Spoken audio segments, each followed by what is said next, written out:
मैंने देखुए जो मौसा मो पछर बस गाड़ी में मु पदमपुर जब आसला बेले सी मत कहले कि मत गाड़ी में नहीं छाड़दे आम गाँव में कौन से तो लिफ्ट देली आसिया समय पचारि ना पचारि आते बयस पचारि से आप कान शुणु मौसा आप केते बयस हम कौन ना केते बयस बयास नाटा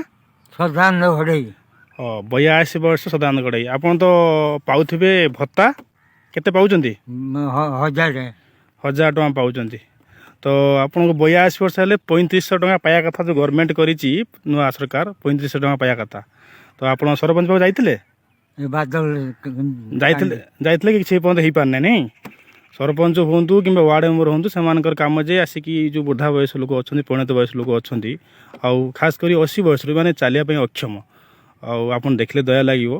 तो एम एपर्तंत जो 3,500 टका जो निर्धारित होता सरकार द्वारा एम पाई ना दुर्भाग्य विषय आशा करी ये सरकार कर्णपात करेंगे सोशल मीडिया माध्यम चेष्टा करी रखापी जिते अच्छा 80 वर्ष ऊर्ध समस्ते केमी जो 3,500 टका जो निर्धारित कराई घोषणा कराई से पाइपर सेम सिस्टम कहीं कौन तैयारी कराऊ ना कौन एम को जावाक पड़ो सरपंच पाखक हो कि वार्ड मेंबर पाखक हो कौन वीडियो पाखक हो सेमती कहीं व्यवस्था कराऊनी 80 वर्ष हेल्ले ऑटोमेटिक से ना से आड हो